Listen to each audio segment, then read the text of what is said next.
Okay, our meeting is now broadcasting live.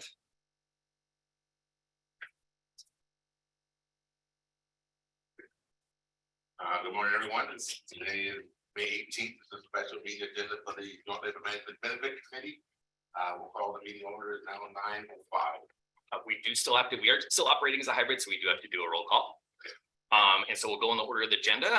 If you can confirm your attendance when I call your name. Dave Sanders. Here. Present. Marlene Fonseca. Here. Chad Boggio. Here. Gary Glaze. Here. Tony Royster. Here. Matt Crawford sitting in for Matt Rudnick. Here. And Paul Gerard sitting in for Matt Szabo. Present. We have a quorum. Members all present. Count. We have a quorum. We'll go with the next agenda item on the agenda. Public comments. Do we have any? For those members that are participating through the Zoom, if you'd like to press star 9 on your phone to be able to put yourself in line for public comment at this time. Seeing none in the Zoom and none in the room. Thank you, Paul. Our next agenda item number 3 is the recommendation to approve minutes of December 1st, 2022 regular meeting and minutes of the December 15th special meeting.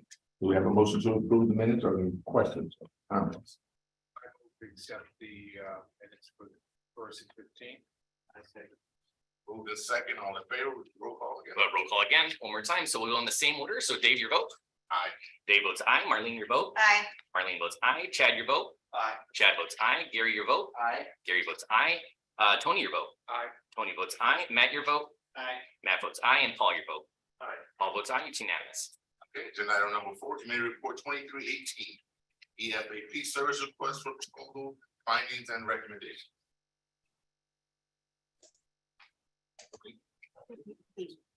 Good morning. My name is Brianna Collins. You could hear me, correct? Correct. Okay, great. I'm going to be going over the Employee and Family Assistance Program findings and recommendations. Starting on page 1, section A, it's the background. This section provides a brief summary of the timeline relative to the procurement process, which started in December of last year. Moving down to page 2, section B, RFP services overview. The RFP objective is to find a service provider offering high quality care that matches or expands current services, provides access to care across the LA region, and optimizes cost. The selected provider should also provide effective customer service, support, communication, and member self-service tools. The graph in page 2 summarizes the current services and rates provided by Optum. This section also describes the minimum qualifications for the responder, such as legal authorization to do business in California, 10 continuous years of relevant experience, absence of disbarment or suspension, and a gross annual revenue of at least $10 million. Moving on to section C, this describes our evaluation approach. The RFP included 115 questions across 4 primary categories with different weights. The first, organizational background, financial strength, and experience accounted for 10%, plan administration support and account management, 30%, member services, 35%, and financial cost, 25%. Proposers' responses to each questions were scored on a range from 1 to 5. The evaluation values and indicators are provided in Appendix A. Keenan, our benefit consultant, will be going over section D. Hi, good morning. Keenan did assist with this RFP. We did have 2 proposals that were part of the analysis and bid. Our analysis begins on directly following it as an attachment to this report. And a couple of the things that we want to kind of focus on and highlight today have to do with network geo access services provided overall. We were looking to match or enhance current services. We received proposals from the incumbent Optum and TELUS. We did evaluate them. They both met minimum qualifications, as Brianna currently stated, and both were valid and viable proposals. Overall, on a scoring basis, not to go line by line through everything, Optum did score higher both on a qualitative and quantitative basis. That is on our, begins on our analysis on page 10 and 11. You can see, sorry, 9, 10, and 11. You can see the spread there between the two. But in terms of the services provided, both provided an overview of the services that matched, and we had sufficient clarity to evaluate those services, but they did not what the city currently offers. But the big story that we saw in the overall analysis had to do with network and geo access. So if you could turn to page 21. That kind of tells you what geo access is. We took 2 looks at the networks for both Optum and TELUS.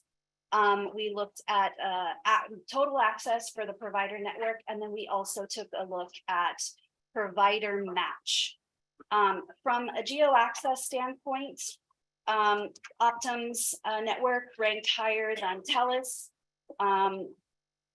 Over 242,000 providers within 5 miles of a zip code, almost 800,000 providers within 10, very robust network.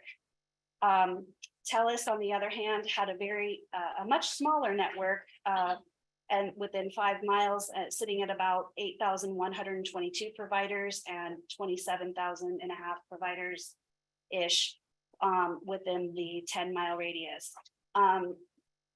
TELUS did indicate that they would do provider recruitment as part of the RFP to increase the robustness of their network.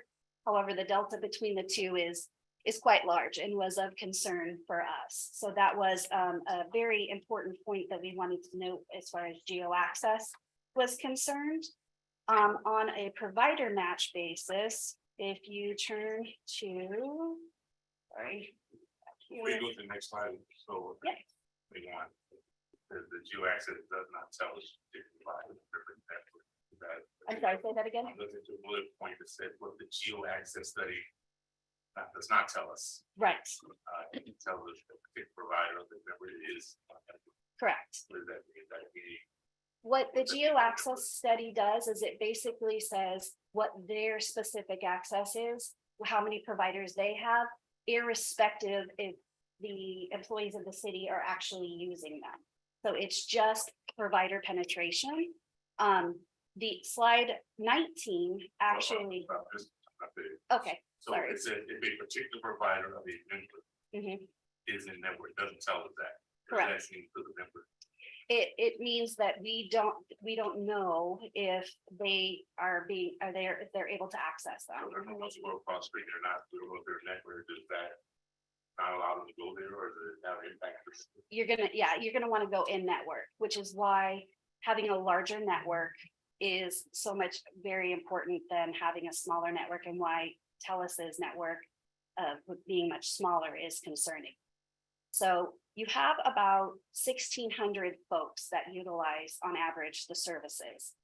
1,600 folks need to get service when they need and see providers that are in your area and have access to providers. Having a smaller network of only about 8,100 providers in the area may not get those folks the care that they need when they need it. And that's the concern. Yes, Marlene. It's just a simple question. I mean, when you're saying, when you're doing this geo access study, I don't know, zip codes, but what zip codes are you using? The employee zip code, The 1,600 employees? the that are- entire city. You use every single zip code for every employee? Yep. Yes, we did.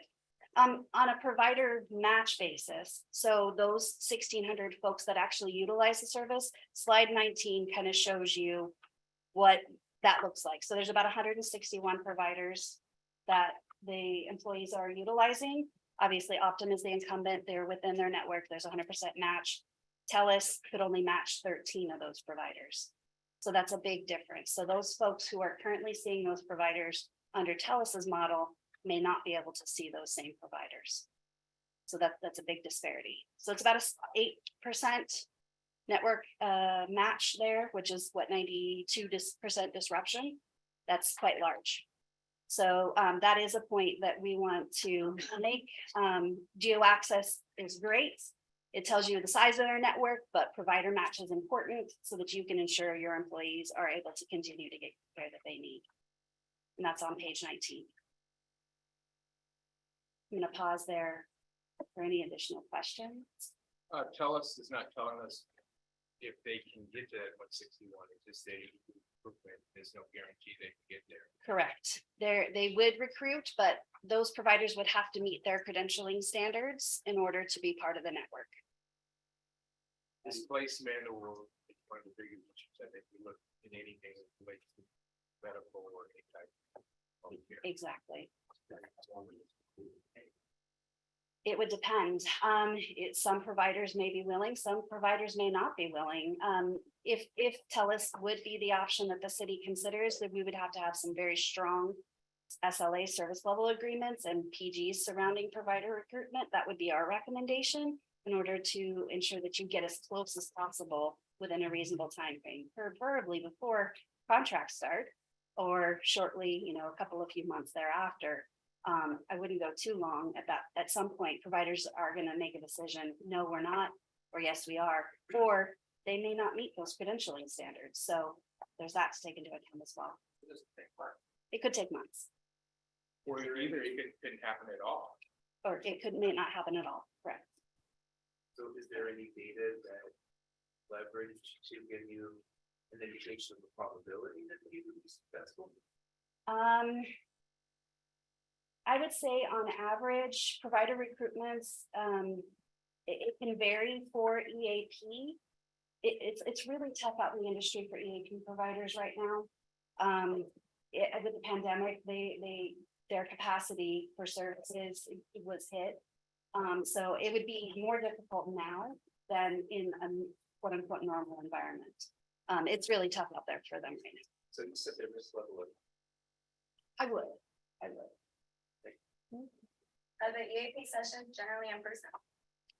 They can be telephonic, they could be virtual. They're going to, they have all manner of care.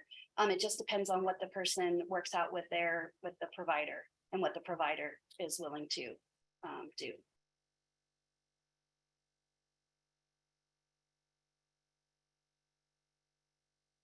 Great questions. All right, moving on.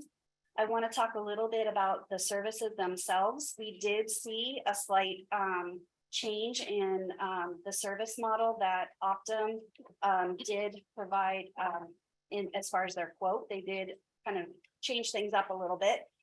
Your current program has CERS, critical incident response service hours, built into their PMPM rate on an unlimited basis. Optum did move to a bank of hours that is combined with annual training hours. So that is something that did concern us. We did take a look at that just to kind of understand how the city's current hours are being utilized. And we did find that the city's critical incident hours have been decreasing. And while our preference is to have an unlimited bank of hours, given that critical incidents are just that, they're critical and slightly unpredictable. We did want to note that they are moving to a bank, but that the hours have been within that bank. So they are decreasing. The analysis looking back over the last several years, I believe we looked at 5 years, the last 5 years of data, and because we wanted to see pre-pandemic what that looked like for a more normal look again, quote unquote, a normal look. And we did see that the city was sitting right around that 250 hours or less on average. For the past 3 years, the average use has been about 99 hours. So we do want to discuss that. If Optum is the choice as we are recommending, that is something we do want to discuss with them. The sufficiency of that bank versus having those unlimited hours. With that, on the site, it says that bank would be for additional price. Is that already assumed into the pricing models and the rest? So anything over the 250, we didn't have data on to see what the city might have actually experienced because you were under 250 hours. So we can assume that if things remain the same, the track and trend remains the same, you might not hit that 250 hours. However, again, CERS are kind of unpredictable, so we do not have a way to predict that they couldn't spike over that if something critical did happen here at the city. But am I reading the slide right, that that 250 hours is not included in the base price? It's not included in the base price, but to your point, yes, I see what you're saying. We did analyze the combined cost of the base price plus the bank in our financials. My apologies. TELUS, on the other hand, did provide a bank of 100 hours annually, and then additional hours would be at a per hour price above that. Given that the city average has been right at 100 hours, in our opinion, is not going to be sufficient. Because there have been times when you've spiked over 100 hours in any given year. So that would be something to look at as well. When you talk about the spikes, I mean, I know you're just looking at the last 3 years, but it's been 3 years. How much is a spike? I mean, is it pretty consistent at about 100, between 95 and 105, or do we hit 250 hours a year? I believe in year 1 of the contract, you got very close to that, but it has steadily decreased since that time. It's been a downward trajectory. Quick question, who pays for the additional costs? Is the employee or the city pays for this? The contract is held with the city, so the city would pay for that. Good question. Training hours on slide 27, also something of note. You currently have a 250-hour bank. That would actually be an additional cost going forward of 0.21 PEPM. And again, that is also something we took into account with our financials. So we'll be getting to that here pretty shortly. But there is a bank of 250 hours, and that is combined with those CERS. Seminars do not count towards that bank. And we took a look back, and the training hours used has been fairly low. So again, this is something we looked at in tandem with the CERS, and it's an area where we definitely, as part of our any type of post-award negotiations, we would look to discuss sufficiency of those banks with the carrier if they are selected. Right now, those hours are currently included in the base price. Again, they're split out, but our financial analysis accounts for those once we get to that. But again, slightly different model than what you currently have. That is a change for Optum. They did acknowledge that during the process. And TELUS also has a bank of 250 hours that is included at no additional cost. And then there's a little more on slide 28, a little bit of a deep dive into the training hours and the CERS hours by the last couple of years. And you can see the downward trend in use for each of those over the past few years there.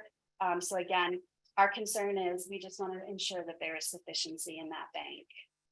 Moving from unlimited to 250 is quite different. Management referrals, definitely both carriers are able to match your current situation. There is an increased cost under the Optum model quoted at $250 per hour. Your current cost for development programs is $175. Referrals and consultations are included both for Optum and TELUS. TELUS a significantly lower cost on management development programs at $95 an hour, but it does vary based on how you implement those programs of in-person trainings, webinars, what have you. So that cost is not guaranteed during the duration of the contract for TELUS. It could increase year to year, whereas Optum is guaranteeing the cost of those management development.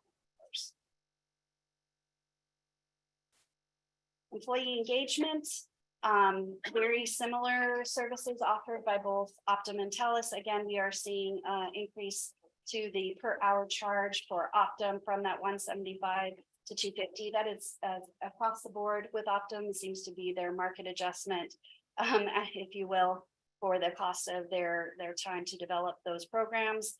And TELUS also providing, again, that $95 per hour for various modalities as needed, but again, not guaranteed for the duration of the contract. Something unique to the city on slide 31 is the DOT program and non-DOT return to work services. That is something that is currently in place. It is included in the cost of your fees currently.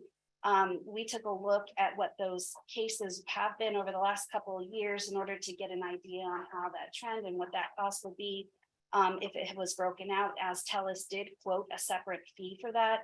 TELUS quoted a rate of $950 per case in addition to their base fee for those services. Optum is able to accommodate continuing that program at no additional cost.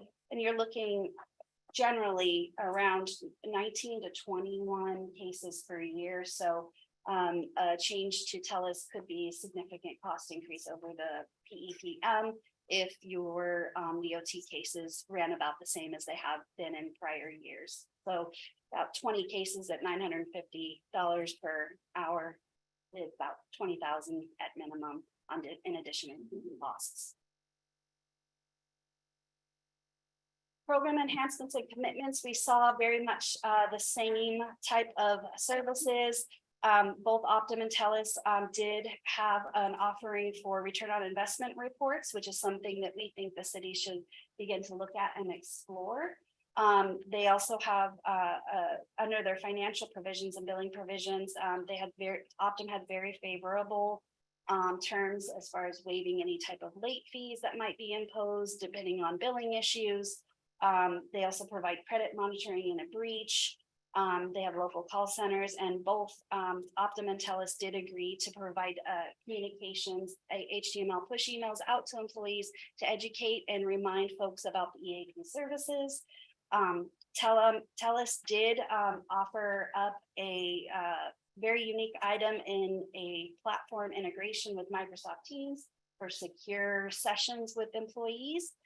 That is something that we need to discuss, obviously, with Optum and to see what their capabilities are, but TELUS outlined that for us. And they provide those return on investment reports as well. So very, very similar service offerings as far as program enhancements and commitments to the city.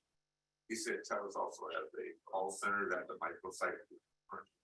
No, microsite is a website that is specific and custom for the city. Optum's call center is local here. I believe TELUS's is not. I believe it's in the Midwest somewhere. As far as performance guarantees are concerned, both Optum and TELUS did provide those with their offering. And one of the things that we did with all the RFPs that we have worked on with the city this year is we did a refresh, restructure, relook at PGs to ensure that you're getting the up-to-date service level standards and quite frankly, level of performance guarantee in terms of percentage on par with other agencies of very similar size. And so that was part of our review of PGs in the RFP. Both Optum and TELUS did look at those and they were able to commit largely and majorly on the PGs with very few minor modifications. So we really saw no concerns there, and we're actually very pleased with the performance guarantees that were proposed by both Optum and TELUS. And I want to jump and talk about financials now. My apologies, I'm skipping around here. On slide 16, there is a side-by-side layout of your current program and the proposed program by Optum and TELUS.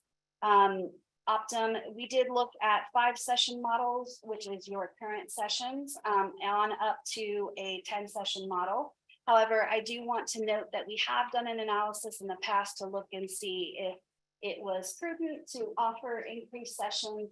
And on the whole, your population doesn't typically utilize more than the 5 sessions. There's very few that actually utilize all 5 sessions. And in general, EAP is meant to be shorter term counseling and not longer term counseling. Longer term counseling, obviously, we would expect a warm transfer and triage into the medical resources that are afforded for mental health. So that was very encouraging. It seems like folks are using it for what they need on a short-term basis. And that's encouraging. So looking at the 5, 6, 8, and 10 model pricing, we just wanted to get a look at what that could look like, but I do want to caution that your population doesn't typically utilize that high. During the pandemic, Optum actually did increase the number of visits available to employees from 5 to 10 in partnership, given the extremeness of the COVID pandemic. And there was only 6 folks that actually utilized all 10 sessions. So our recommendation wouldn't be to consider something that's the 10 visit model, because you would be paying for your entire population for a potential of only 6 participants. Those folks we would expect maybe to have seen the maximum of their lower visit model, and then they said warm transfer and triage over to mental health that is built into your medical plan. So our recommendation would be something lower in the 5 or 6 visit model. Your current program is 5 visits, and all in all, I believe, sorry, Paul, looking to you and Brianna, it's been sufficient.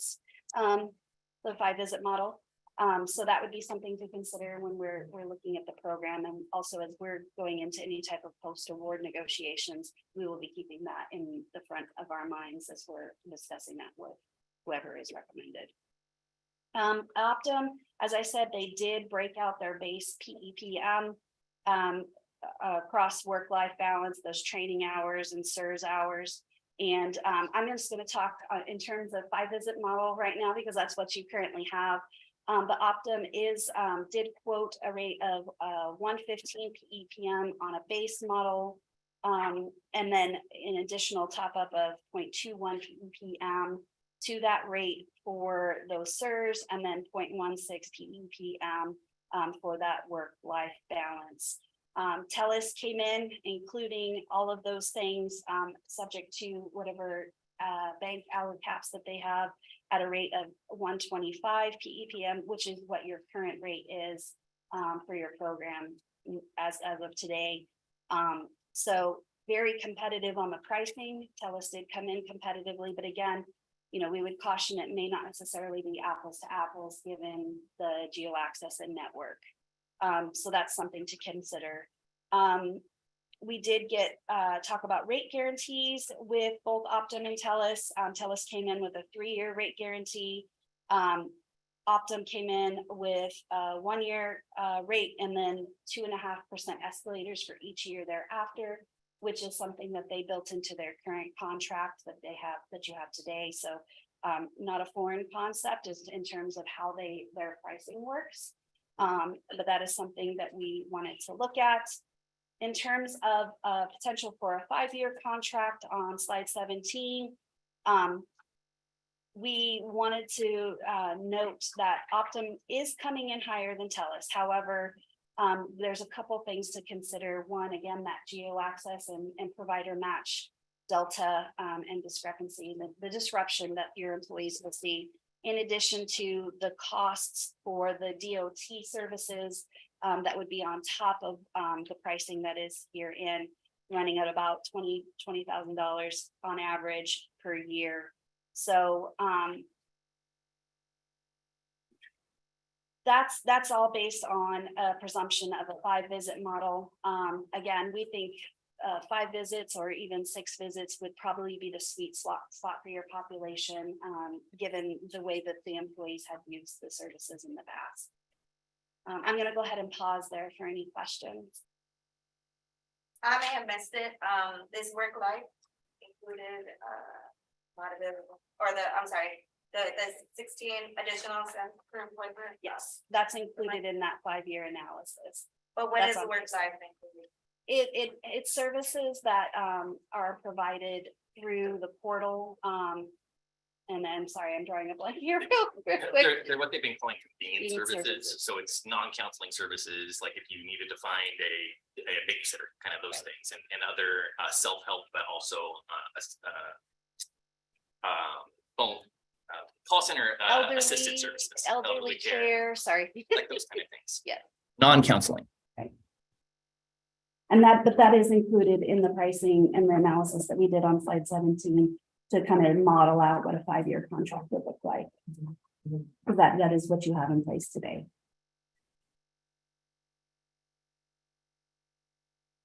All right, I think that's it for me. If there's any other questions, Brianna, I'll turn it back over to you.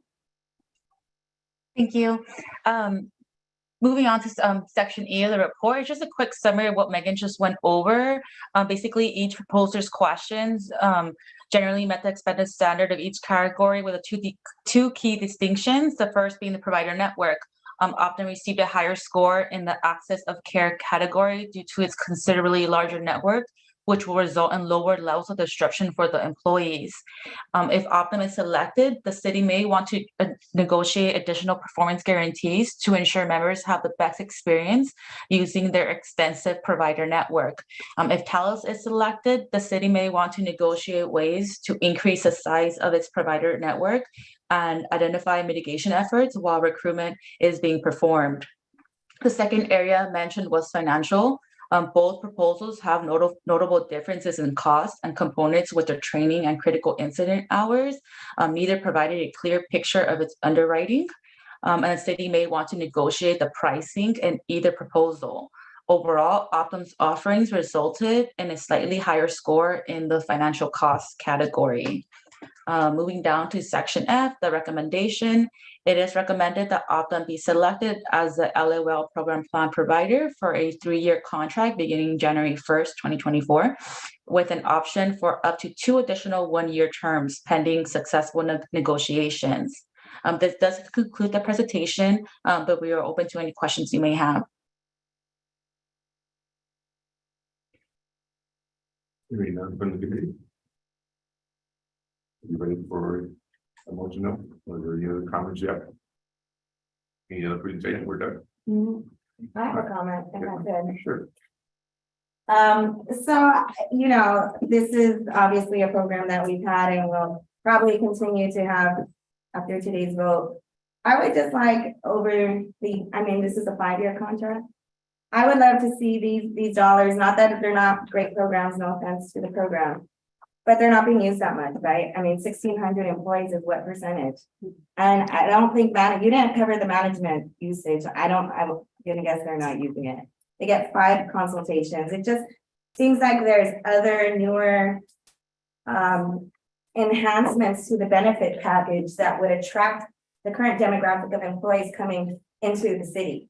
And when we have these recruitment and retention problems, I think we need to start thinking about that and moving away from what we know if it's not working that well. I actually would agree. We've actually had some conversations about the structure, and I actually had a brief chat with Optum. They do have some enhancements that will be coming down the pipe that I think speak to exactly what you're saying. But that is something we are looking at from a strategic year to year. I'm also talking with investing in like real work life stuff that's really gonna help the work life balance, not, a website. Yes.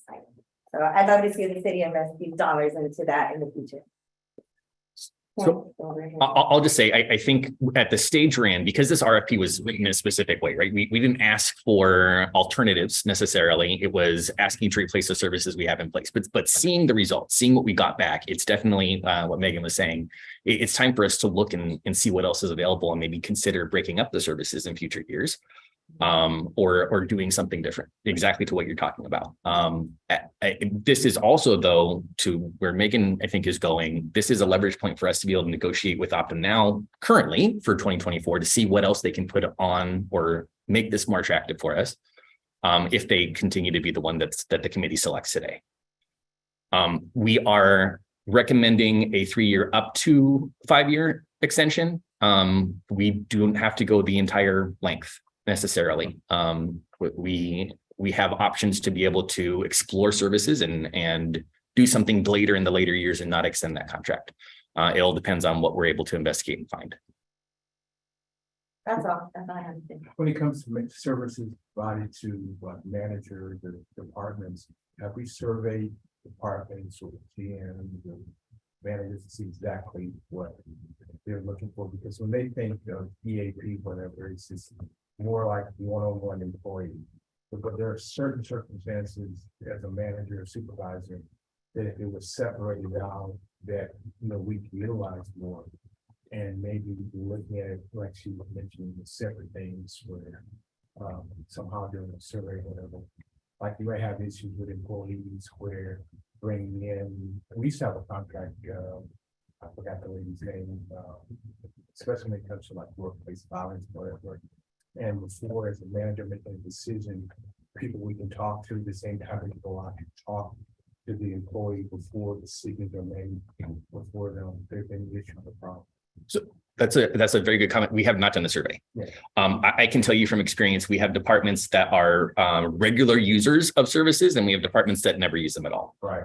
When we brought on Optum 5 years ago, we made an attempt of using the I can't remember the name right now of the slide for educational purpose, using Optum to go out and actually educate and talk to people about the services. Attendance was low. Having someone attend a phone conference or a webinar was low. So it was difficult to be able to translate. The people that we did connect to, though, they did have a wide opening and very strong interest in wanting to be able to use the services, but just that message is difficult. And it's also difficult to be able to, we have two different services. We have employer-based services and we have employee-based services, and two different groups, and we don't want to mix them together. That's going to be a bad message. So that's also a challenge. So it really helps sometimes if you have issues that you can talk to a professional instead of it evolving into discipline, that this employee needs more mental health assistance versus hitting across the head with or whatever. And when it comes to mental health, managers are not professional.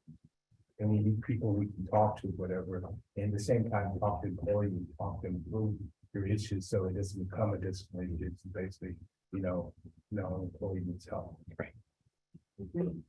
At least on the management side, I think understanding that you reached out and tried to do that outreach 5 years ago. I hope you guys seem like a really, really long time. It does. It wouldn't come last few years.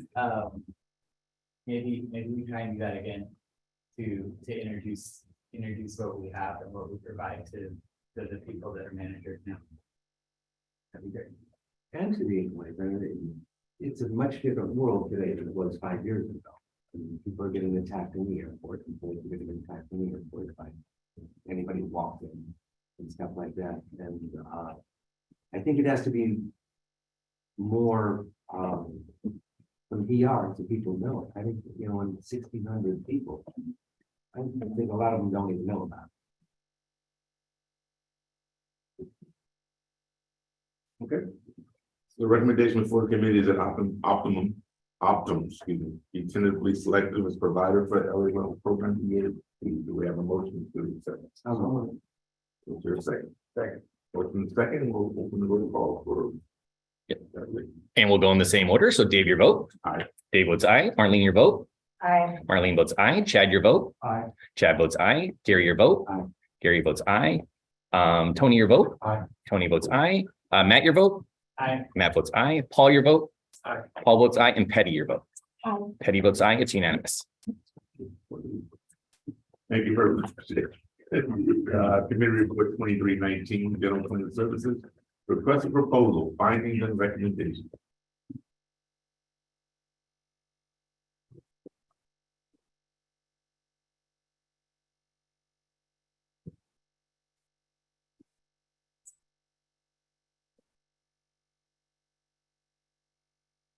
Good morning. Good morning. Good morning.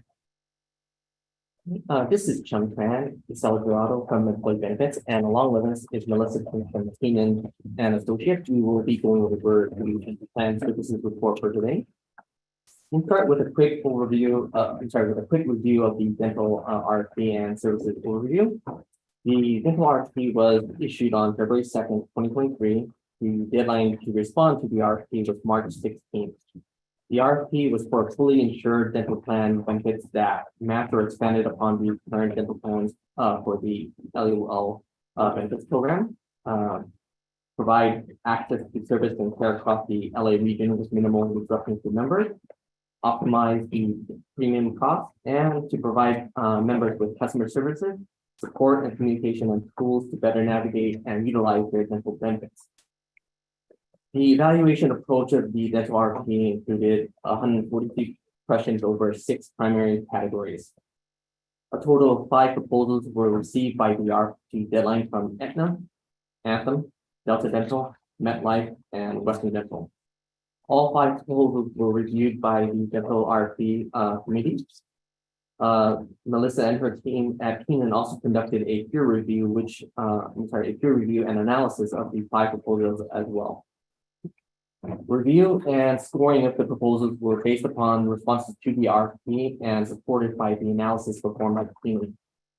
All 5 proposals were deemed as qualifying for consideration as having met the minimum qualifications set under the RFP and as having demonstrated compliance with the general contracting requirements. All 5 proposals had many similarities in terms of overall services, but there were some notable differences as well. The differences are outlined on pages 4 through 6 of the report. And for the next part of this presentation, Melissa will be going over the submitted proposals in greater detail. Great, thank you so much, Chung. Let's continue to attachment C, and we're going to start off with the scoring. So firstly, we conducted qualitative scoring, looking at the background, administrative support, account management plan, administrative services, and design. As we look beside the city's ranking and Keenan's ranking, we're coming out very similarly in scoring and distance between providers. Delta coming in first, Aetna, then MetLife on these scorings. Delta scores highest in most of these categories. As we continue to the quantitative scoring on the next slide of attachment C, we continue to see Delta perform well in this category, along with Aetna doing well as well. Western had some really great benefit enhancements as it comes to HMO, but they've only bid on the DHMO program. Sorry, you're on page 7, 8. I'm on attachment C. It looks like there's numbers missing on this slide. Looking up there, which Is it Yes, this one? that's the Page correct 7. one. Or I guess it's the one right before. Oh, the one before? Yes. Sorry.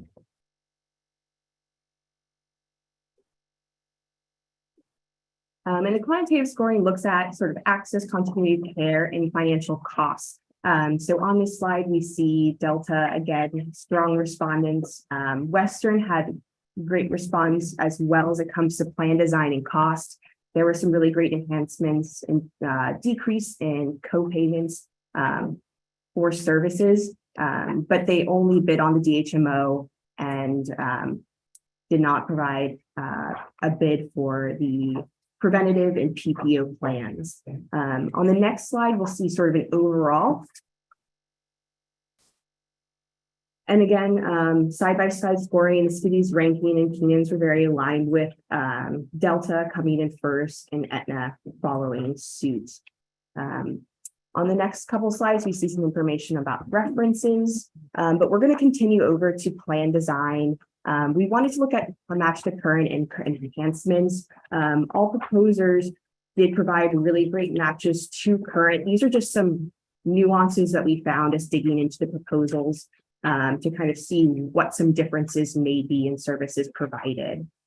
As we continue through, we'll go forward to the financial analysis. And again, Delta coming in with a decrease compared to current premium rates. And we look at this contract outlook, that includes all 3 programs. And as we look on the next slide, that's just going to be the DHMO program. Western Dental, again, had a really great bid there. But when we look over at the overall contract, Delta Dental seems to be the best fit for what the city services and what we're looking for. There's more detail towards the end of the presentation on the breakdown of the contract that we'll look at towards the end. As we look at underwriting, we wanted to just make sure any conditions are called out. Just some notes, Delta Dental, and Anthem presumes their pricing structure as as if they would be the only proposers providing services. So not to break up the contract and maybe have Western Dental do the DHMO services.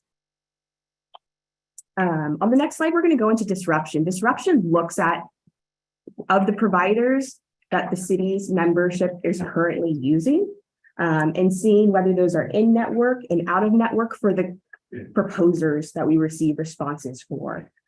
So initially we got information from Delta Dental. A little bit of their provider network seemed to change from the response they provided. As you can see, there is a little change there in their in-network services, but still the highest match to current as it comes to their in-network and who your membership is currently seeing for visits and treatments.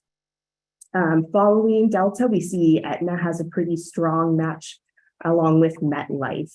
Again, Western Dental does not provide PPO or preventative services, so did not provide a bid for those services. And as we look at the HMO provider match on the next slide, again, a little bit of change in what Delta's network was from once we collected data and the proposals were submitted. And then following Delta, we see, MetLife has a strong DHMO match, or strongest compared to the other bidders. We're going to go and continue with GeoAccess. So that's going to see and take a look at both the providers' networks in the area, and then comparing that to where the employees currently reside. So as we look at the next slide on page 26, this slide is going to take a look at the PPO GeoAccess for your employees. So as we look at the total number of your zip codes where your employees reside, at the top left corner of that chart being 590 zip codes, and the number of those subscribers, we look at the amount of dentists in those zip codes.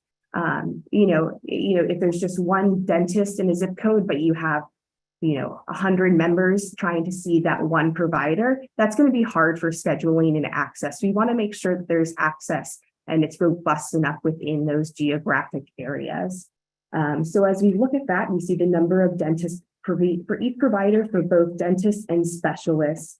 As you can see, Anthem has this largest provider count as we compare, and then we'll go down and sort of look at the number of subscribers that have at least, have no providers within their zip code, at least one provider, 2, and all the way down to 25. As we do this study, we find that Anthem comes in really strong for number 1 for dentists, kind of tied with Aetna for specialists, and Aetna following suit.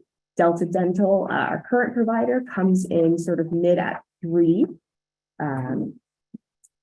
but still a strong access as we go down through the study. On the next slide, what we look at is the GeoAccess. So just the number of provider zip codes, providers, and their geographic access for each of the dentists and specialists. For this geographic coverage, what we see is Delta has a stronger geographic coverage in general, but we see, in the previous study where your employees reside, sort of stronger as it comes to Aetna and Anthem. Again, we repeated this study for the DHMO, as those are different providers at times. And we see again, Aetna coming in for number 1 for dentists and specialists for employee access, and Anthem following suit, sort of tied with Delta as they score. And then again, we look at the GeoAccess results for just general geographic coverage, not taking into account your employees where they reside with their zip codes. Similar results as the previous slide. On the next section, we look at program enhancements and commitments, and just sort of take a look at any sort of credits or funding in addition to the contract that the providers would be including as a part of their contract. or different sorts of commitments that they have made to support the city and their response. As we look on the next slide, we'll go into performance guarantees. Performance guarantees allow the city to hold accountability on the services and the service levels that you're receiving for your employees as it comes to response times, claim processing, and a number of variable factors. Like Megan spoke about for the EFAP contract, again, these PGs, as we call them, were reviewed and sort of updated. With this, we asked as a minimum on the PPO plan to have 19% of plan fees, so those premiums to be at risk, and then 10.2% on the DHMO.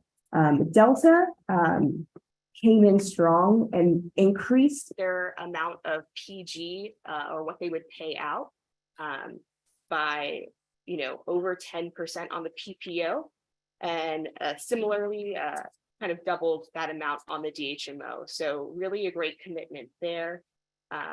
There were sort of minor changes. Outside of that, we see at Anthem and MetLife really capping and a lower commitment on the fully insured contract that we're reviewing today. So whether they're not providing PGs or will not support that, or have gone down to 2% max payout.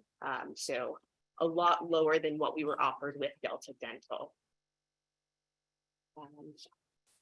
And then we have a little bit of a recommendation on the next slide, but on the following slide, we'll see the 5-year projection in detail.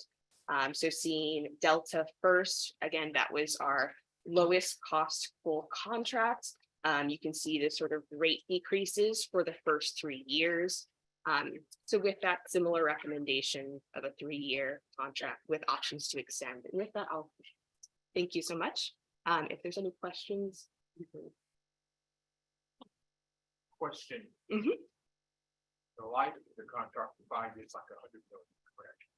Correct. Mhm. Have we determined exactly how much vendors paid out versus what we paid? We've done this. We've done this analysis, and with this, we've looked at a self-funded arrangement where the vendors would provide administrative services only. We find with just like the vision contract when we discussed that earlier this year and the dental contract, these are really great opportunities for the city to explore self-funding and look at cost-saving opportunities and be able to control the premium. With these programs and your enrollment style, we see that there is margin that the city can save over the life of the contract that's sizable. So this is sort of one of those areas that we really want to look at and explore further. With these contracts, we can change during the contract cycle from that fully insured arrangement where, they take on the risk, but we know as we've studied the plan year over year that there is sizable margin that they are receiving with the contracts, which is why we are continuing to negotiate the premiums for the city, and we're able to get rate decreases. But to really realize that, you really want to move into a self-funded arrangement. It would not affect the employees at all. They wouldn't know the wiser of it. The services provided would still be provided with the same carriers. Essentially, what you're doing is you're paying the claims instead of the premium. And we see year over year that the claims are less than the premium. So Keenan's made recommendations to support the city, looking at that in the coming years and wanting to kind of work together to create a subgroup to dig into this further, because we think that this is a real opportunity. 100 million is a lot. Pardon me? It's 100 million. Absolutely. Absolutely. And we see utilization, I think, at close to around 80% compared to the cost. So there is significant margin there, right? Okay. At the same time, that's whatever. Yeah, and with what's nice about these programs is that with a lot of large groups just like you really have, we feel that the risk is worth taking on. because we see a pattern with the utilization and the utilization on these programs compared to medical does pretty much stay the same. And another opportunity, if there is savings possibilities, of the savings can be taken to enhance. Absolutely. services. Yeah, you can set up reserves. You could use it, across all of your programs. So, using these reserves can be a great way to help when, other programs become expensive or you're looking to do different enhancements of current benefits. And that's something that we've done with other groups too, where we use those reserves and are able to keep costs level and increase benefits for employees. Yeah, because it's actually a 20% profit for the company. Yes. That's top. And Is the city receptive to that recommendation? So I'll say, yeah. we wanted to include ASO in both this RFP and the one we brought to the committee last month, so that we have it as an option. We are still discussing with legal counsel to understand the full risk and what we need to put in place before we decide to get to that venture. We want to go cautiously. We recognize that other departments like lasers have already started ASO in certain projects, but we still have, we're walking our own path and wanting to make sure we're doing it cautiously. So we're not ready to do it right away. Right, how long would something like that take to transition? I mean, it could be, we could decide to, it's not that hard to transition. It sort of would just be a change in how the carrier bills the city, more or less. Mhm.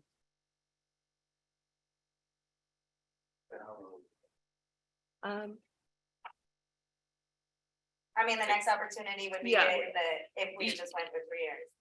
I mean, you could do it mid-year. We've talked to the carriers too, and you could do it even if you have a 3-year contract with the carrier, you could switch mid-contract from the fully insured to that. So you could do it as soon as, you could do it for next year, you could do it for the following year. I think next year is kind of short at this point based upon where the city's at. Right. But in year 2, it But we could don't have to be. wait till the end of the- Are there administrative burdens that would switch to the city, like claims review or? Nope, the carrier does all of that. As a part of their administrative services arrangement, they would continue to provide all of those services. It's just a matter of how the city pays the carrier, whether it's for claims or premiums. And it would be administrative burden to have. It would be very much the same process of getting that, having those payments billed. And Borden, would you want to, Borden has worked with Lacers on a similar transitions for their vision and dental, so. I'm bored and gone with and one of the, first of all, the membership, the only difference is that everything that currently says insured by the carrier would say administered by the carrier. That is the only difference, really, that the membership sees. Transitioning from fully insured to self-funding can take a very short time, within months can be done. The bigger issue, which may take more time, is, all right, now you're gonna be accumulating margin at the city. Where do you put that money? And so typically, it's at that point where We made a joke about us wanting to self-fund your program for you. Yeah. I'll be reporting on the medical momentarily here, but part of it is, do we establish like a 115 trust where the money is going to be used for the benefits design? I can tell you, for instance, in having established the self-funded program within Lacers for dental, we watched our reserves, the reserves grow. And one of the things, like was mentioned earlier, I believe 2 years ago, we did a benefit enhancement. We went from a $2,000 to a $2,500 calendar year maximum, and it had zero impact on cost of membership. And basically, it's not even that we're burning down reserves. It's simply we showed that the rates that we're doing support that. our margin is not gonna be as large as it would have been otherwise, but it was sustainable. So those are some of the challenges. Biggest challenge really is establishing the vehicle through which the reserving, the dollars that you don't spend on claims and on administration. Where does that money go? And that may take longer directions relative to what's being designed. Relative to any burdens on the city administration, where now they're paying premiums once a month. Depending on the arrangement that they reach with the individual, they could be in with the individual insurance carrier. They might be making weekly claim payments. They might be making claim payments every other week. They might require a reserve up front or no reserve. It all depends. It's the city's going to have to work out a schedule on a regular basis where they're gonna have to send dollars over to the carrier so that the claims can be paid. And that's the big one. And then they're gonna pay, instead of premium, they pay a monthly app. Can that also be done for employee assistance programs since the participation is so low? It's, I'm quite sure there's a profit there too. Typically, the answer is no. But there's an exception. It's kind of, you would self-fund and self-administer. In other words, you build your own program and you pay the providers directly. And that would be burdensome on staff and so forth, but to simply self-fund is not as common on an employee family. Attachment D, the questionnaire that was posed to carriers, particularly members 9 and 10 during the litigation. Would you please comment on the pending litigation against Delta Dental from California Dental Association and how that might affect the specific? We understand that Delta Dental changed their contract or went into contract at the end of last year. With that, they changed sort of their pricing of what they would pay providers for claims. With that, there is pending litigation. There is similar litigation to this back in 2016.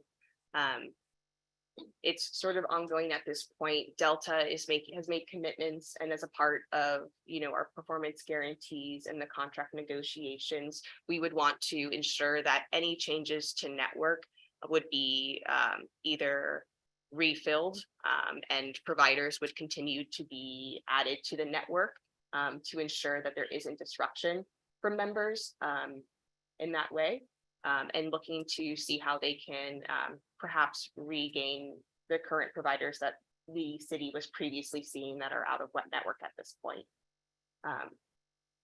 Well, just comment on personal experience that been balanced from three providers. Okay, so you're with those numbers that we're seeing in the that we're recently seeing. Yeah. So it's frustrating. No, I'm sure. Doesn't give me a comfort level. Being paying a bi-weekly amount and then paying out of pocket on top of that. Not the 20%, but now the 80% or 100%, trying to find someone who actually is in that work is like. So, yeah, I mean, and that's where network retention and growth is a part of that negotiation process on our side, and getting those commitments to ensure that any sort of changes they have, at least there's replacements. Gordon, did you have something to add? No, the key is having retention performance guarantees in place. With Delta Dental, they have kind of a 3-tiered PPO where there's the premier level and a PPO level and out of that. There's spots that it appears that the select or the platinum, the premium level squeezed. In other words, that Delta Dental wants all of the doctors for their dentists to be in PPO, which pays a higher discount, which we doctor or the dentist makes less. And so that's some of the concerns in the dental community right now that are going on. Is they're making decisions going to do that. Do they move to this model? But we're not seeing it everywhere yet, and we're not seeing it. There's certainly concerns about that direction, but it hasn't been formally announced. We have heard this.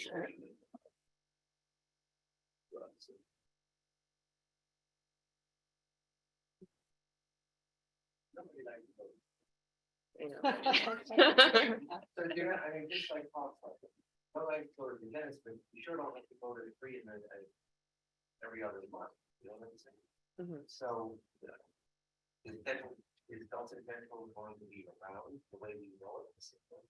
Yes, it'll be around and they're reporting on there. Oh, as you know it, sorry. Their reporting, only changed of around 1% of their carriers and saying that the impact shouldn't be larger. But it's something that we're continuing to look at. And we see geographically in different areas that it's more prevalent than others. Do we have those same safeguards today? Because if we do, I've had a really bad strain of coincidence.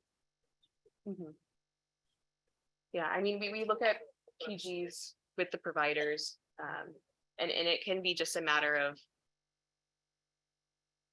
you having the poorest luck at the table today. You are. I mean, and we do see as we look, it's a little bit higher for the city than that 1% that they're reporting.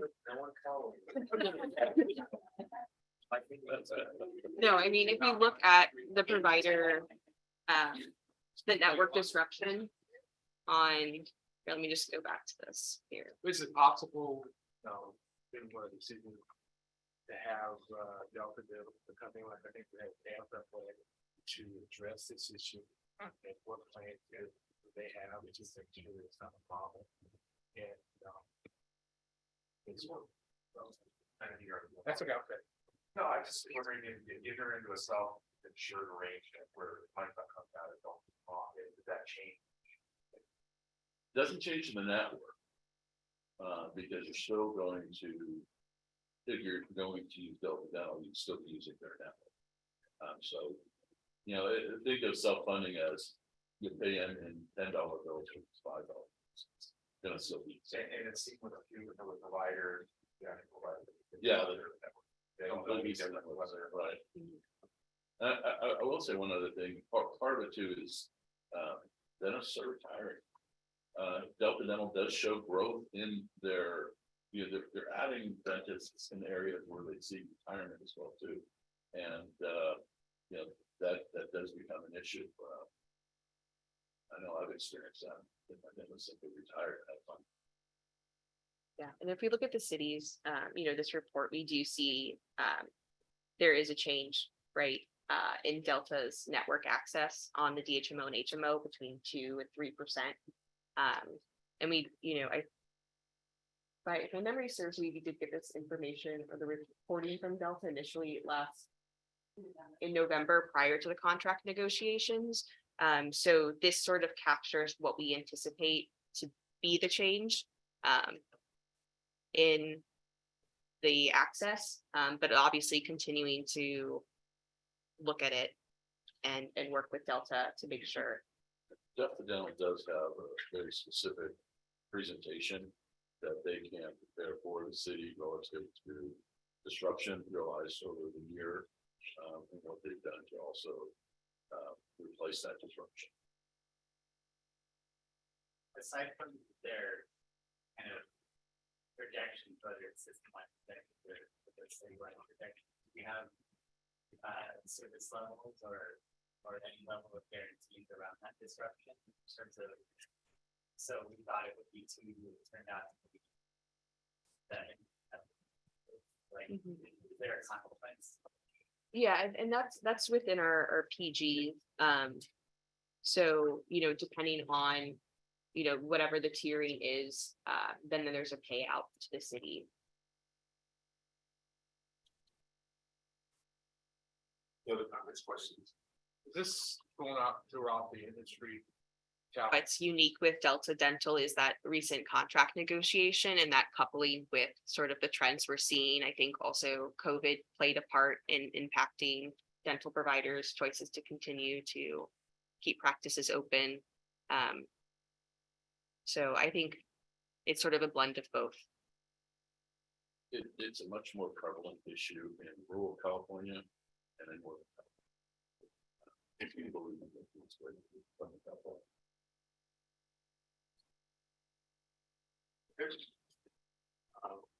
So notwithstanding the concerns raised by the law student, particularly safety.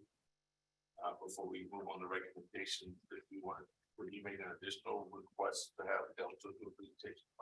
Yeah, to address, some of the concerns we have. Absolutely.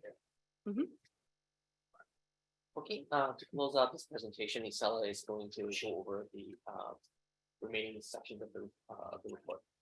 Good morning, I'm Isela Jurado with the Employee Benefits Division, and I'd like to direct your attention to section E of the report. It includes the summary of the final scores the review committee provided for the top 3 scoring proposals. You will also see Keenan's final scores in this section. Overall, there was a fairly close difference in access / continuity of care, specifically in the provider network and disruption sections, as well as the financial cost and benefit design plan for the DPPO and preventive care plans for Delta, Aetna, and MetLife.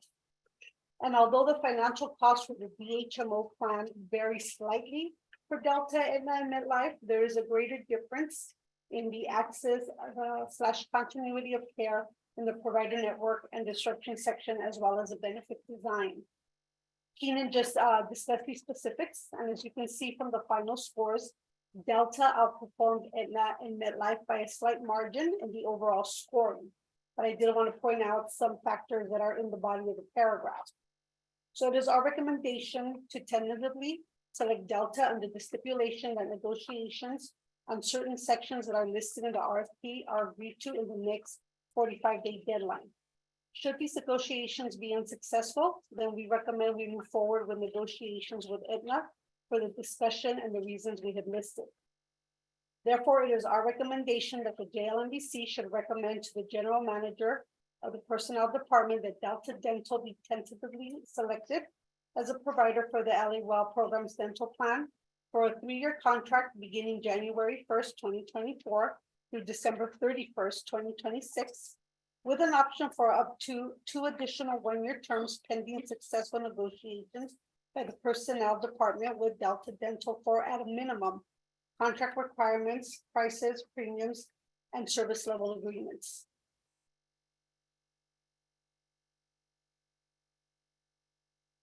I move. We have a motion, second. Moving second, we'll take roll call for the vote. Okay, we'll go in the same order. So Dave, your vote. Aye. Dave votes aye. Marlene, your vote. Aye. Marlene votes aye. Chad, your vote. Aye. Chad votes aye. Gary, your vote. Aye. Gary votes aye. Tony, your vote. Aye. Tony votes aye. Matt, your vote. Aye. Matt votes aye. And Paul, your vote. Aye. Paul votes aye. And Petty, your vote. Aye. Petty votes aye. It's unanimous. The motion passes. Thank you.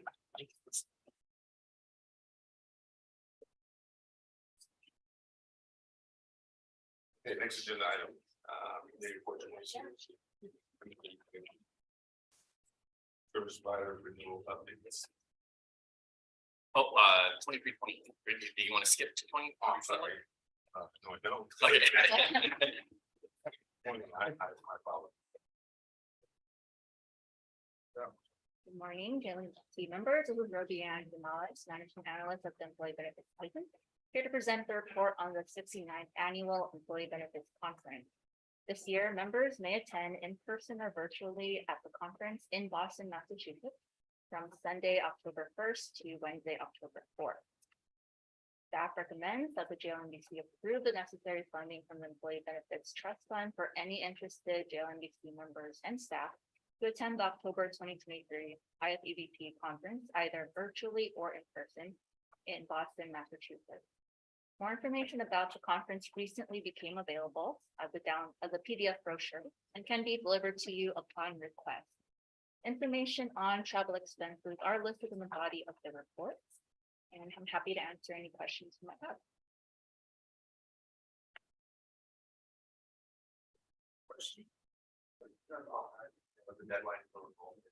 The deadline, so before the rate changes, we have until August 21st.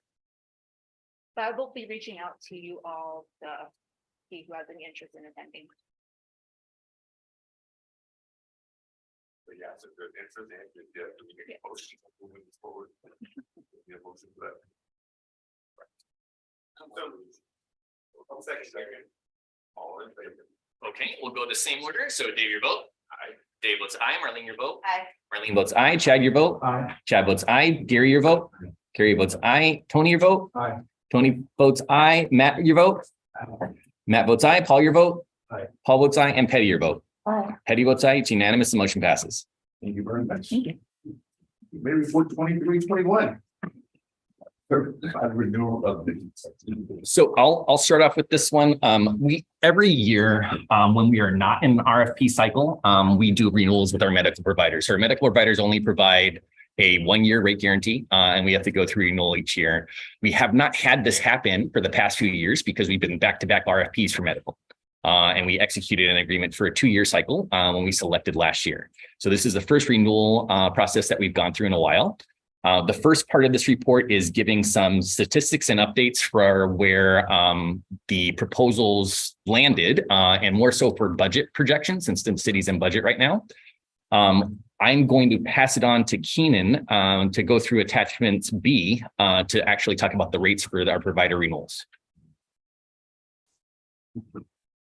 Hello, Board John again.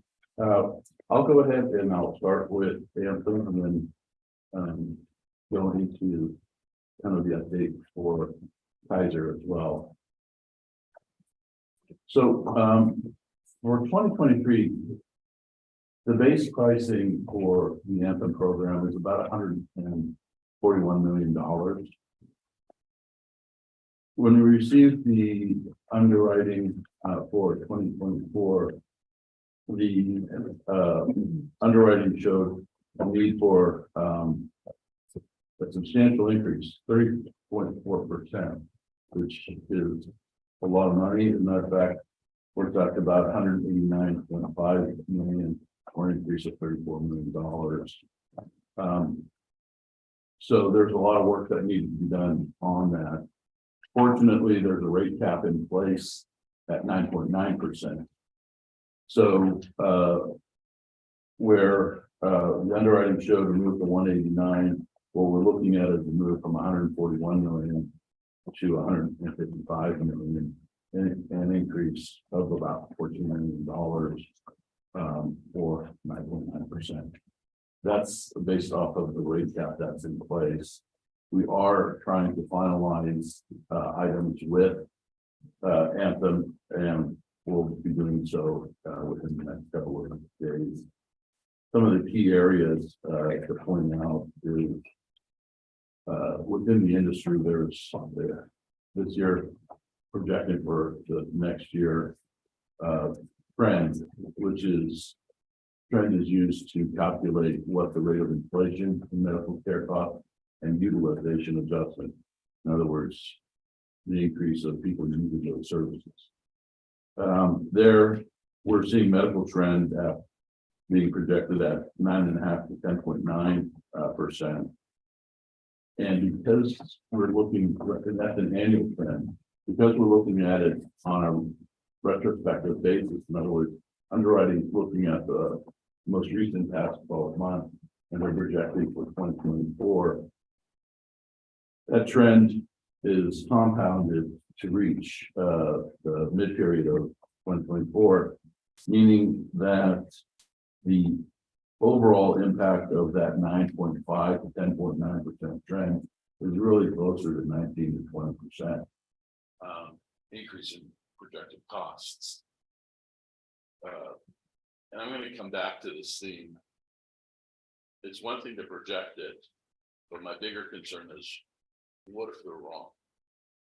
What if the trend that they're projecting is not realized? And I'll come back to that in a moment. On prescription drug, the trend that Anthem is using was 14.7%. That trend backward compounding that trend forward works out to a number of increasing trends from the experience period to the projected period, close to 30%. So some very substantial increases projected claim costs.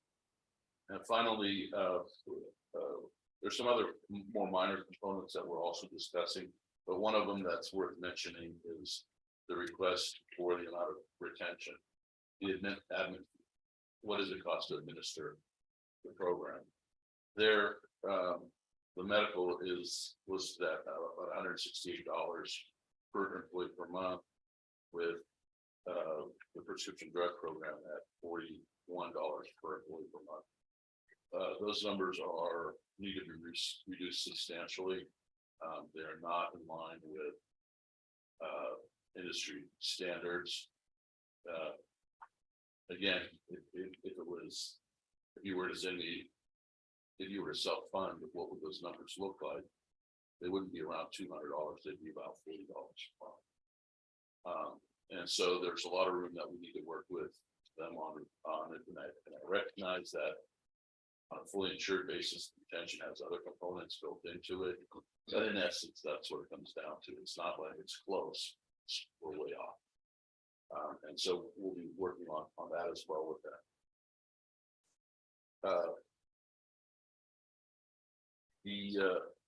The biggest thing that I wanted to kind of address on, and it goes on Anthem and it goes on Kaiser as well too, is what if they're wrong? What if their trend comes in lower? Well, you're paying premium on much higher trend, and there's no recovery. Once that year is realized, and that's kind of one of the recommendations that we're going to come back to this committee to give consideration to. We can try to negotiate, the rule down as much as we can, but we need to be protected against inflation. Most carriers are predicting higher inflation trend. My clients that are self-funded for medical, we are looking at inflation, but not to the extent that some of the fully insured. And that's just because they have greater control of the program. And I'm not here to advocate self-funding for the medical at this time. But I'm using it as an example relative to training. And so with that being said, the 9.9% cap from where we are right now. So we're trying to negotiate down from 34%. Even if we get 20% reduction based off of all the changes that we're still going to be above the cap of 9.9%. But we got to get the numbers right, and we got to afford you some sort of protection going forward as well too. I think that becomes very, very important. And so we'll continue in that vein to negotiate to finalize your renewal. The reason it's important to get the factors that make up the total cost correctly is so that as we project going forward, that we don't have an artificially increased standard as a factor built into your rates. Any questions on Anthem? Otherwise, I'll move into the Kaiser. Well, I mean, that's kind of what they're telling you too right now is we look at if you look at the loss ratios,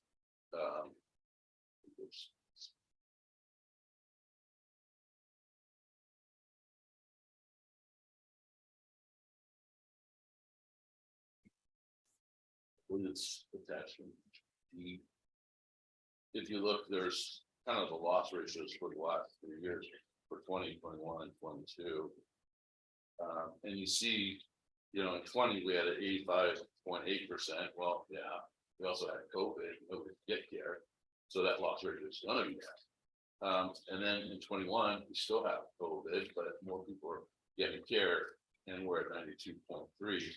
And then you see for 22, we're at 108.9. So the question is that inflation, or is that people that couldn't seek services, put out surgeries and everything else because of the COVID years, and now have that coverage? The thought of the carriers is that no, a lot of it is inflation going forward. We're coming out of a COVID era. We're coming into a kind of inflated era going forward. And so from that perspective, you're absolutely, it could be right. And on a fully insured basis, if loss ratios come in higher than it was projected, well, the carrier doesn't get more money because they've agreed to the contracted rate. But what we'll see the impact is in the next year renewal, which is what you can say is happening here to a certain extent. But is it really necessary to the point that it is?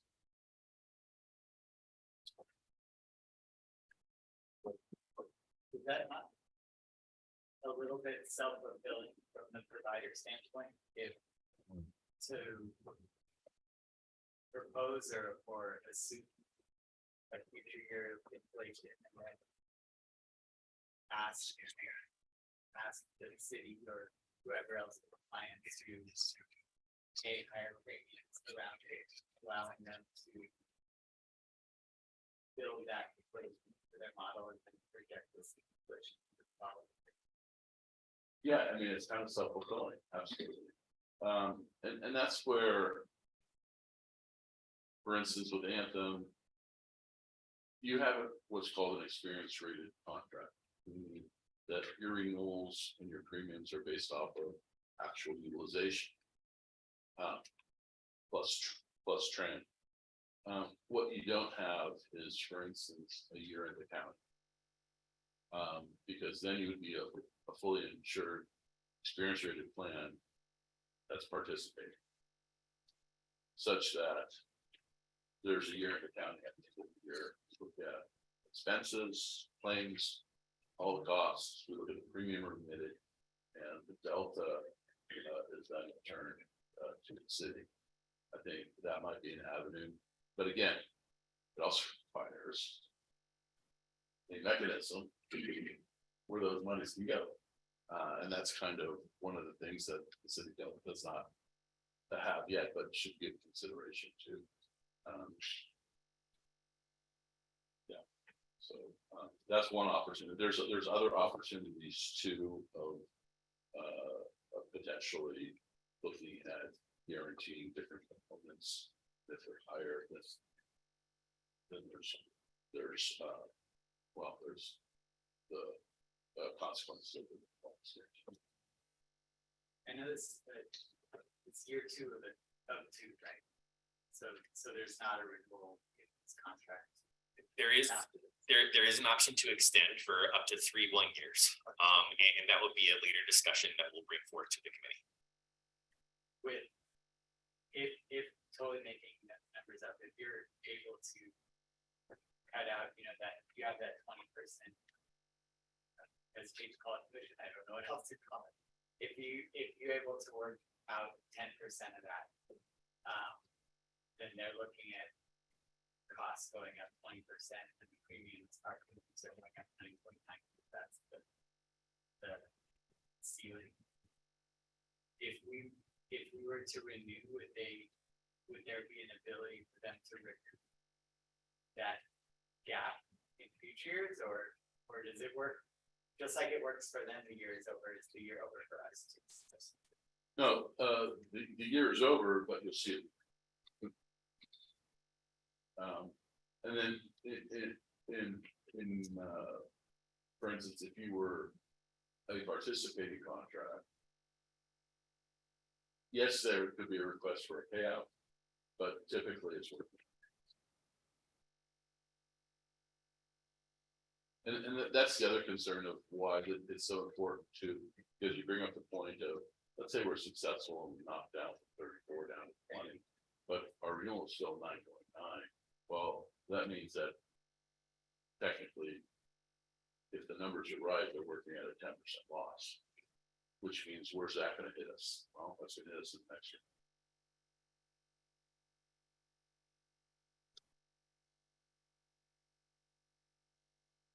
Any other questions on the anthem? Well, being the bearer of good news. I'm gonna move into Kaiser.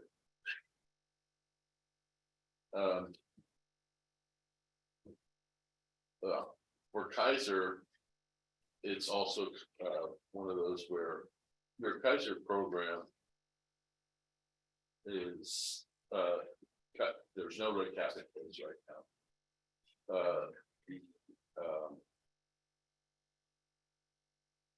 Currently have about a $235 million program with Kaiser.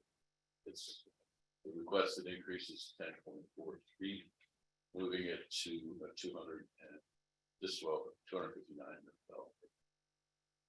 So there we reviewed everything. The loss ratio is 97%, which is typically a pretty good loss ratio, and would normally require a normal trend increase. With Kaiser, they've increased the trend from, for instance, to calculate 2023, it was 2.7%. For 2024, it's 7.84%. So a substantial increase in the trend. And of course, I've also posed that same question. What if you're wrong? Because I can tell you that probably about half of the renewal increase requested, so of the $24.5 million being requested as an increase, about half of it's trend. And so it's, or the increased trend, I should say, that that Kaiser's requesting. And so we're working with Kaiser in that arena as well too. Doing any type of retrospective or fully insured participating contract is a little bit more difficult. So Kaiser, and it's not as common, but there are other vehicles that we can use to mitigate that. But my biggest concern is always, you know, at the end of the year, if the claims weren't realized, the city is overpaid for it. But keep in mind that Kaiser is also a budget-based model, which means it's really your allocation of their budget was greater than really it should have been based on the expense. Any questions on Kaiser? Do you anticipate any reduction after doing your negotiation? Well, we always anticipate it, but Kaiser is very, very difficult. Yeah, Kaiser is very difficult to have come off the point because, again, like I said, they're a budget-based model, and those numbers are kind of thrown into the entire collection. So it's not unheard of. But over the last 3 or 4 years, we've had pretty small increases. Yeah. What kind of, maybe take the whole picture and divide it by, 4 or 5 years. And that kind of brings up, and thank you for that point. It kind of brings up another point that I really want the city to consider, and that is when you live renewal to renewal, it's almost like living paycheck to paycheck. One of the things that we would encourage is a multi-year strategy that the city really help itself relative to smoothing. We're all familiar with I affectionately call it the Kaiser roller coaster. Rates go up, rates go down, and so forth. There are smoothing elements. There's other things that can be done, but it requires that part of the city's strategy is a reserving element. So that we can with those reserves, do other things. Such as smooth down renewals and so forth. These are all things that are being currently done in the LACERS program. And they just are maintained a lot. They don't have the high ups and downs. They'll still have them, but they're not as impactful when they do occur. We were saying like, for instance, we just average out that it's gonna be 5% a year, but if it's 2, we can bank that 3, so if it does go up. Yeah. We have reserves to address that. And it's not, and the bigger thing that's part of the solution, but also it's kind of looking at the various coverages you have and the relationship of rates to that coverage. And saying, do I want to implement a strategy where the rates maintain a certain level between each other? In other words, my Kaiser HMO rate is X, my Anthem Blue Cross rate is going to be X plus 10% or something like that. Such that when renewals come and they adjust all over the place, and now you have people changing plans because they're looking for what's more affordable. Would it be beneficial for the city to consider a strategy where you kind of know what you want the differences to be, and you've got these reserving elements that can help you smooth some of these differentials. Then all of a sudden it becomes an easier adjustment for the renewal, for the membership, for the employees. Because right now it's just cost plus, where the cost plus markup. That's right.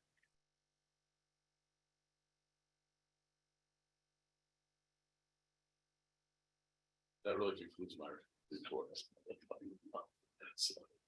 So this report is just an update. We are going to bring, as part of the renewal process, Keenan's going to continue to discuss with Kaiser and Anthem. We're going to bring a final proposal forward when we adopt the plan for 2024, which is anticipated to happen in 2 weeks, and this will on June 1st. So these, if you're recommending or suggesting or discussing the reserve elements, don't be sure. No, not at all. No, there. At this point, I'm not making any recommendations to supplement. I'm sorry. Yeah, for the medical, it's just really reserving and putting multi-year strategies in place so that, like I call it, that renewals are not paycheck to paycheck. Another quick question is, for instance, if we're looking to fill all these positions, if we bring on a lot more employees, is that going to increase our premium or cost for medical? Say, for instance, bring on 3,000 or 4,000, 5,000 more employees. So it will increase the city's overall budget since our costs are linked towards the Kaiser subsidy or the Kaiser premium rate. Historically, and we do have a slide on here, the highest point that we've gotten was about 2,000 more, actually about 1,500 more members than what we currently have. It really would all depend on what they enroll into for the overall cost. But I think Keenan might be able to speak to that level of membership may not address or change what we're seeing in rates. Yeah, I just think it's something more money. Correct. Right. Yeah, and plus the increase the premium. Right. One of the things I may make a recommendation on is kind of doing a workforce analysis. And for me, it's one of the most beautiful graphs I've ever seen. But it basically over time shows where is your population? Have you gone through hiring a bunch of young people? There's not that many retiring. Or is it, the graph kind of looks like a wave coming to shore and then crash. Crashing is not that bad, crashing is retiring. And oftentimes it'll show over time how the buildup happens. And you know that, for instance, if those 2,000, 4,000, 5,000 employees are younger employees, demographically, that should help the plan. If it's the same age or older employees that you're hiring, it could have an adverse impact if it's. So the trending that being projected, and not for the 9, the cap rate for Anthem right now, it's gone up and kind of 20% more. Is that project that's even more. That's, We expect that. well, the trend is just inflation and changes in utilization. There's no adjustment factor. Well, there are adjustment factors Those rates for age and demographics, but they're outside of the. Outside of rates are based on the trend. Yeah. And going that way, that holds this trend that we can anticipate, or I'm asking is that it will continue to go that way, that going to be the norm. We expect whether we do renew annual 3 years or whatever, we can expect it to go that way without doing at least one of the strategies. Yeah, there's, it brings up a whole another range of topics relative to healthcare and cost control. But worst case scenario, we could see a continuation over multiple years of inflation. It's been really interesting. We're coming out of COVID. Dental and vision, we saw our COVID dip, we saw the increase, it normalized, no big deal. With medical, it's been a little bit different. We definitely saw the dip. Now we're seeing the increase. Does it normalize? Or the carrier saying, oh no, it's not normalizing. And then you look at the specialty drugs that are being introduced. I recently gave a presentation to HR professionals. And if you look at the drugs that are advertised on TV, there's not a drug advertised that's not at least a $10,000 a year cost of drug. And some of them are over $100,000. And people don't even know them. And so there's going to be more and more of those specialty drugs coming to the market. It used to be 20 years ago that if a drug was advertised, typically had a price tag of over $100. Then 10 years ago, it was over $1,000. And now we're looking at drugs that are substantially more. The argument that you negotiate with Kaiser and is that what it not, what it doesn't do, protecting.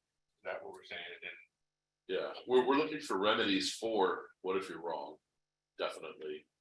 And we're looking on the Anthem side to right side some of those administrative adjustments that need to be made to the plan too, which will hold them accountable. But we'll see how well we can do at getting it below 9.9. But we started at target at 34. We've made progress, but we're not at that.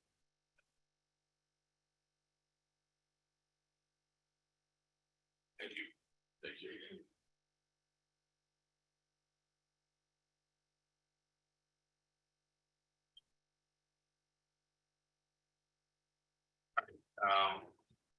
Good night.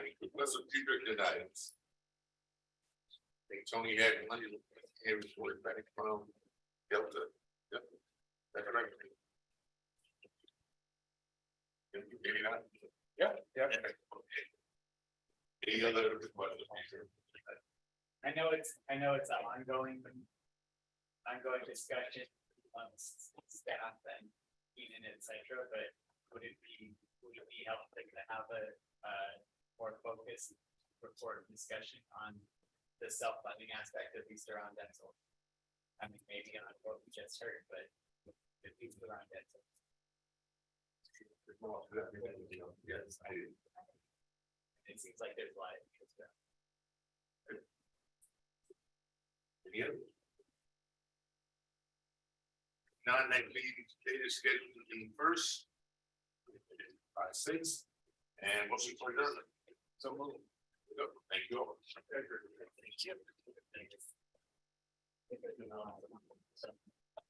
Recycle these, there's nothing, like proprietary.